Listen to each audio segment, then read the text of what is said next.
When Patrick Clancy called 911 on the night of January 24, 2023, he was standing outside his home in Duxbury, Massachusetts, looking at his wife bleeding on the ground after jumping from a second-story window. The prosecutor wants that call played for the jury.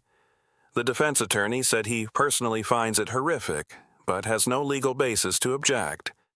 168 prosecution witnesses, 50 defense witnesses, a jury that will visit the actual house where it happened, and at the center of all of it, a woman in a wheelchair who has never denied killing her children, and a question that no jury in Massachusetts has ever had to answer quite like this.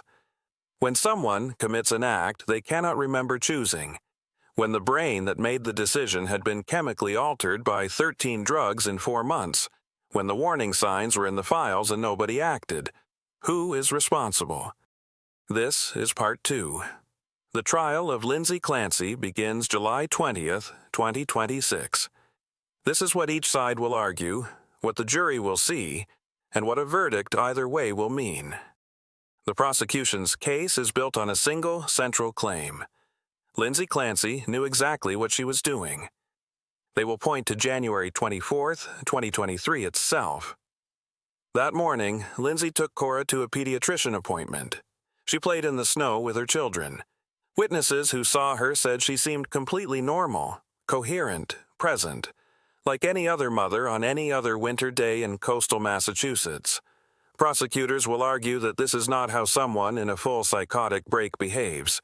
They will argue that a woman who is truly disconnected from reality does not schedule a pediatrician visit and play in the snow, and then carefully plan a window of time when her husband will be out of the house. They will tell the jury that Lindsay deliberately sent Patrick out to pick up dinner and medication, knowing how long he would be gone. That she took each child to the basement. That she used exercise bands, not a spontaneous act but a deliberate method requiring sustained force, to strangle each child one by one. That the manner of death itself shows intent and awareness. That this took time. That she had multiple opportunities to stop. They will present their own psychiatric expert, who testified to the grand jury that the medications Lindsay was taking do not cause psychosis at the level she was prescribed, that the scientific evidence does not support the defense's central claim.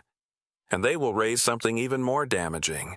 Prosecutors have argued that the first time Lindsay claimed to be hearing voices was after the killings, during evaluation by a defense-appointed expert, not before. Not to crisis counselors, not to hospital staff, after.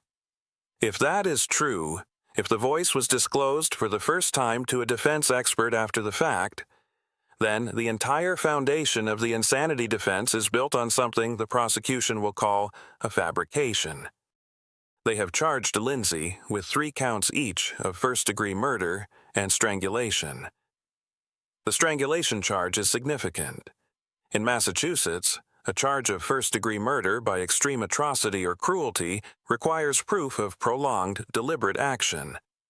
Strangling 3 children one by one with exercise bands, prosecutors will argue, is exactly that. If convicted, Lindsay Clancy faces mandatory life in prison with no possibility of parole. The defense does not dispute that Lindsay Clancy killed her children. Kevin Reddington, her attorney, has already told the court he will stipulate to her involvement in their deaths. That stipulation is itself a strategy.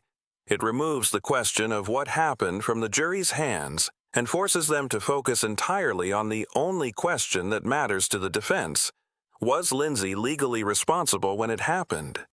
The insanity defense in Massachusetts requires proving that at the time of the act, the defendant did not understand what she was doing, or did not understand that what she was doing was wrong. Reddington's entire case will be built on establishing that Lindsay Clancy, at 7:00 p.m. on January 24, 2023, was not present in any meaningful sense, that she was in a psychotic state so complete, caused by 13 drugs in 4 months and an undiagnosed bipolar disorder with postpartum psychosis, that she was not making a choice. She was responding to a command from a voice that had been building in her head for 3 months while her doctors sent her home. He will call approximately 50 witnesses. Most of them are described as civilian witnesses. People who knew Lindsay, who saw her deterioration, who heard what she said about the voices, who watched Patrick make phone calls to her doctors that went unanswered. These are not experts with credentials and theories. These are people who were there. He will call psychiatric experts of his own, who will testify directly against the prosecution's claim that the medications could not cause psychosis. There is genuine scientific disagreement on this question. The interaction between 13 psychiatric drugs in a patient with undiagnosed bipolar disorder is not a simple pharmacological calculation. It is exactly the kind of contested medical question that expert witnesses are designed to address. He will also argue, and this is the detail that is almost impossible to shake, why. Why would Lindsay Clancy kill her children? She was a devoted mother. She was described by everyone who knew her as nurturing, loving, completely engaged in their lives. She had no history of violence. She had no history of any behavior that would predict this. Prosecutors need to explain motive. The defense's answer to why is the simplest answer available, because she was profoundly mentally ill and did not know what she was doing. The jury in this case will see things that most juries never see. Judge Sullivan has approved prosecutors' request for the jury to physically visit the house at 47 Summer Street in Duxbury, the home Patrick sold in 2024, over the objections of the current owner. They will walk through the rooms. They will go to the basement. They will stand in the space where it happened. They will hear Patrick's 911 call. Reddington described it as horrific and conceded he has no legal basis to keep it out. That call, a father's voice, the sounds of what he found, will be played in a courtroom in Plymouth, Massachusetts, and 12 jurors will listen to it. They will see crime scene photographs and autopsy photos of Cora, Dawson, and Callan, which the judge has allowed into evidence. Prosecutors described them as graphic, but not gruesome. Reddington has said he trusts the judge's judgment on the matter. They will hear from 168 prosecution witnesses, though that number is expected to be condensed significantly. Many of them are technical witnesses needed to establish chain of custody for evidence, blood tests, toxicology, forensic results from the lab that processed some of Lindsay's blood. They will also hear from approximately 50 defense witnesses, the majority of whom will speak to who Lindsay was, what her deterioration looked like from the outside, and what they witnessed in the months before January 24th. If you have followed true crime for any length of time, you know the name Andrea Yates. In 2001, Andrea Yates drowned her 5 children in a bathtub in Houston, Texas, while in a state of severe postpartum psychosis. She was initially convicted of murder and sentenced to life in prison. That conviction was overturned on appeal. In her second trial in 2006, she was found not guilty by reason of insanity. She has lived at a low-security inpatient psychiatric facility in Texas ever since. The Lindsay Clancy defense is built explicitly on the Andrea Yates precedent. The parallels are striking. Both women were devoted mothers with no prior history of violence. Both had severe postpartum mental illness that the medical system failed to properly address. Both heard a commanding voice. Both did the unimaginable. Both said afterward that they did not know what they were doing. Rusty Yates, Andrea's ex-husband, has publicly stated that Lindsay Clancy, like his former wife, should not face prison. He believes the medical system created the conditions in both cases. The difference between the two cases, and this is what the prosecution will hammer, is that Andrea Yates had a documented history of severe psychosis that was visible and undeniable. Lindsay Clancy, by the prosecution's account, appeared completely normal on the day it happened, played in the snow, went to the pediatrician, sent her husband out for dinner. If Lindsay Clancy is found guilty of first-degree murder, she will spend the rest of her life in prison, in a wheelchair, paralyzed from the waist down.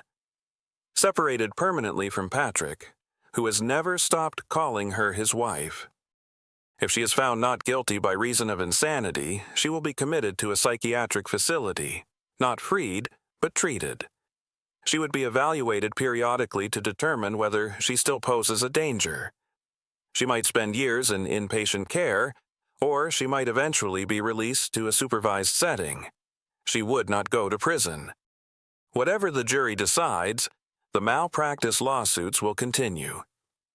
The doctors who are named in those suits, Dr. Jennifer Tufts, the providers at Women and Infants Hospital, the staff at McLean, potentially others, will face their own reckoning in a civil court. The question of what the medical system did to Lindsay Clancy in those 4 months is not going away with a criminal verdict. Patrick has filed a wrongful death lawsuit on behalf of Cora, Dawson, and Callan.